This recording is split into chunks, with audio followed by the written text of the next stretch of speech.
ప్రకాశం barrage వద్ద బోట్ల తొలగింపును మంత్రులు నిమ్మల రామనాయుడు, వంగలపూడి అనిత పరిశీలించారు. ఇంజనీర్లను బోట్ల తొలగింపు ప్రక్రియపై వివరాలు అడిగి తెలుసుకున్నారు.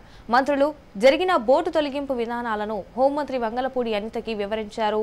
నిమ్మల ఈ సందర్భంగా హోంమంత్రి అనిత జత్వాని కేసులో ఎవరిని బలి పశువులను చేయడం లేదన్నారు.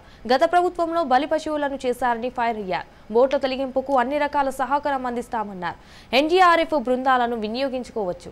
అనలిస్టులు టీవీల ముందు మాట్లాడేటప్పుడు ఆలోచించాలని తెలిపారు. అయితే 100 బోట్లు కట్టేసి ఉంటే ఈ 3 ఎందుకు వచ్చాయని వ్యాఖ్యానించారు.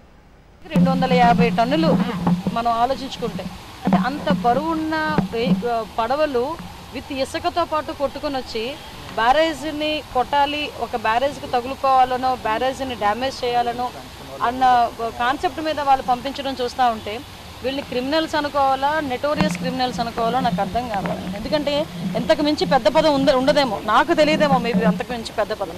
ఎందుకంటే చాలామంది టెర్రరిస్టులని, ఉగ్రవాదులు అలాంటి వాళ్ళని చాలామందిని చూస్తుంటాం. కానీ వీళ్ళు కేవలం పగబట్టి ఆంధ్రప్రదేశ్ ప్రజలకు ఏ రకంగా ఇబ్బంది కలగాలి, వాళ్ళ జీవితాలతో ఆడుకోవాలన్న ఉద్దేశంతో 14.4 లక్షల క్యూసెక్స్ ఉన్న వాటర్ లెవెల్లోనే ఆ పడవలు అలా వదిలేరంటే అది కూడా ఏంటంటే అన్ఎక్స్పెక్టెడ్గా జరిగింది అనుకోవడానికి కూడా లేదు.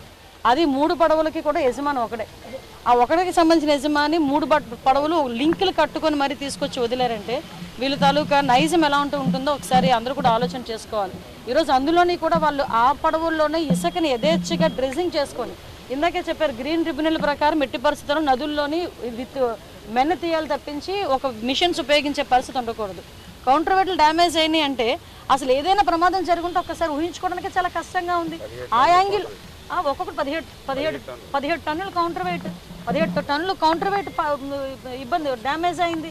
అటువంటి పరిస్థితుల్లోని ఏదైనా జరుగుంటే పరిస్థితి ఏంటి?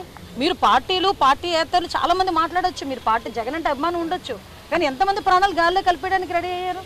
ఆ యాంగిల్లో ఆలోచించండి.